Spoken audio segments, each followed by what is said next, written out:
ಕೊರಂಗು Munirathna ನಾಯ್ಡುದು statue ಮಾಡೋದಕ್ಕೆ ಅನುಮತಿ ಕೊಡಿ ಅಂತೇಳಿ ನಾನು ಅದನ್ನ DCM ಅವ್ರಿಗೆ ಮನವಿ ಮಾಡಿದೆ. ಕೊರಂಗು ಮುನರತ್ನ ನಾಯ್ಡುದು ಸ್ಟ್ಯಾಚ್ಯೂ ಮಾಡಿ ಕಬ್ಬಿಣದ ಪ್ರತಿಮೆ ಮಾಡಿ ಅಂತೇಳಿ ಮನವಿ ಬಂದಿದೆ. ಜನ ಬಂದಿದ್ದಾರೆ ಬೆಂಗಳೂರಲ್ಲಿ ಮಾಡಿ ಅಂತ. ಇವರಿಬ್ರು ಡಾನ್ ಅಲ್ವಾ? ಇನ್ನೊಂದು ಮಾತು ಹೇಳಿದ್ದಾರೆ ಸರ್, DK ಶಿವಕುಮಾರ್ ಅವರು ಕಾಂಗ್ರೆಸ್ ಹೈಕಮಾಂಡ್ ಹೆದರ್ಸ್ತಾ ಇದ್ದಾರೆ ಸಾಫ್ಟ್ ಹಿಂದುತ್ವ ಮಾಡೋ ಮೂಲಕ. ರೇಪಿಸ್ಟ್ ಬಗ್ಗೆ ನಾನೇನ್ರಿ ಮಾತಾಡೋದು? ವಿಧಾನಸೌಧದಲ್ಲಿ ರೇಪ್ ಮಾಡೋರ ಬಗ್ಗೆ ಎಲ್ಲ ಮಾತಾಡ್ಬೇಕ ನಾನು? ನೀವು ಅವನ ಬಗ್ಗೆ ಎಲ್ಲ ಕೇಳ್ತಿರಲ್ರಿ ಮಾಧ್ಯಮದವರು?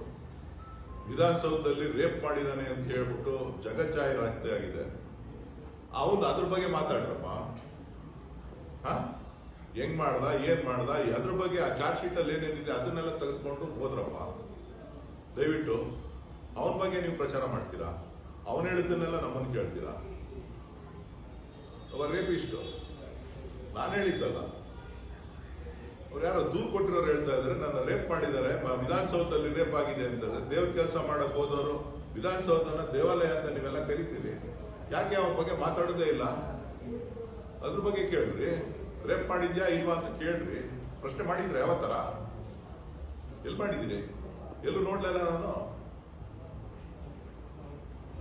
ಚಾರ್ಜ್ ಶೀಟ್ ಅಲ್ಲಿ ಬಂದಿರೋದು ಪ್ರಶ್ನೆ ಮಾಡ್ರಿ, ಏನಿದೆ ಅಂತೇಳಿ ಒಂದೊಂದು ಅಂಶನೂ ಓದಿ.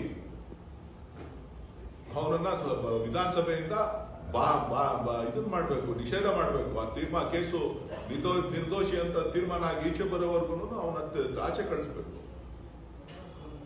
ನೀವೆಲ್ಲ ಮಾಧ್ಯಮದವರು ಇದಕ್ಕೆ ಕಡಿವಾಣ ಹಾಕ್ಬೇಕು. ಅಲ್ಲ ರೀ, ಸಭ್ಯತೆಗೆ ಹೇಳಿಲಿ. ವಿಧಾನಸೌಧದಲ್ಲಿ ಮಂತ್ರಿ ಕೊಠಡಿನಲ್ಲಿ ರೇಪ್ ಆಗಿದೆ, ಇದು ಅತ್ಯಾಚಾರ ಆಗಿದೆ ಅಂತ ಅಂದ್ರೆ ವಿಧಾನಸೌಧ ಏನು ಇದ್ರ ಸೆಂಟ್ರ್ ಅದು? ಅದ್ರ ಬಗ್ಗೆ ಮಾತಾಡ್ರಪ್ಪ. ಯಾಕೆ ಏನೇನೋ ಮಾತಾಡ್ತೀವಿ? ಅದನ್ನ ಚರ್ಚೆ ಮಾಡ್ರಪ್ಪ. ರಾಜ್ಯ ಜನ ಕೇಳ್ರಿ.